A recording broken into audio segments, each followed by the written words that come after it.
ready to go. Should be facing Jimmie Johnson. Indeed he is. In the supercar light. So they look very similar to the RX-2E because it's the same kind of shell, but these are internal combustion engine run on biofuels. Jimmie Johnson versus Sebastian Vettel. Quarterfinal A, Heat 1 begins. Oh, slow reaction from Vettel. Jimmie Johnson fired away a lot quicker in the orange machine.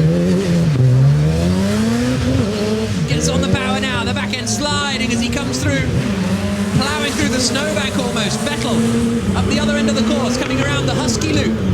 And that's the worst thing in the world for Sebastian Vettel because he knew he got off the line slow, so he's got to spend the rest of the lap trying to make up time, which is the last thing you want to do because you want to be as neat and tidy as possible and not over the limit.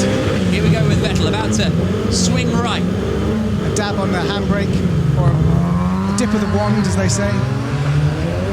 Looking very neat and tidy through there, Sebastian Vettel.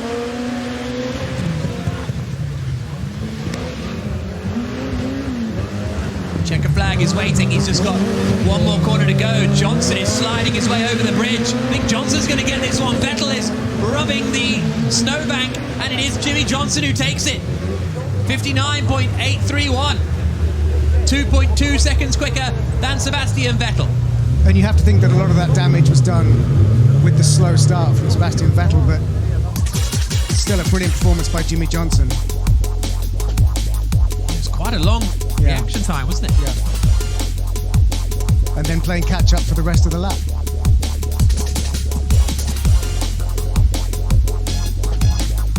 And Vettel was all up in the snowbank on the exit of the final turn.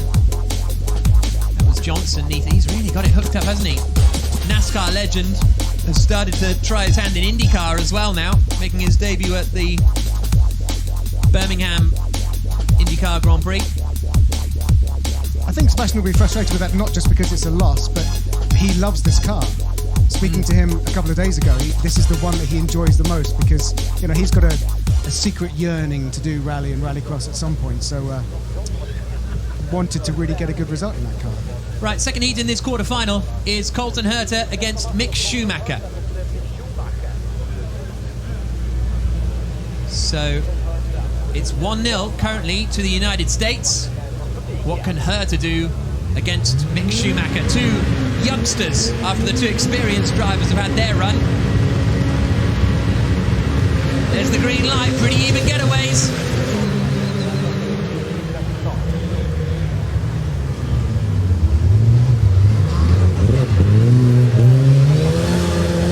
So both of these cars are orange and black, so one's more orange and one's more black.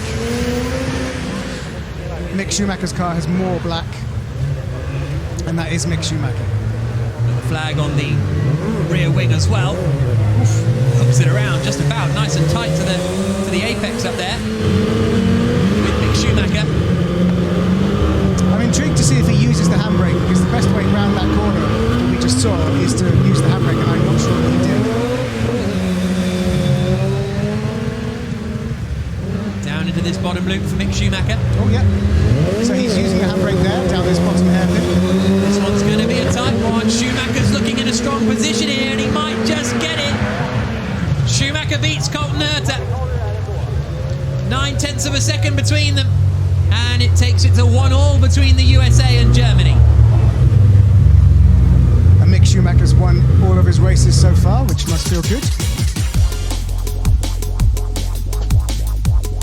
Pretty even start from the two of them. You can see Herta really leaning to the left to get the line through that tight right-hander. This was Schumacher up at, there he goes, onto the handbrake. He's on the power and he was right up to the apex, and he's buzzing every time he wins the heat. I love it. So is his passenger.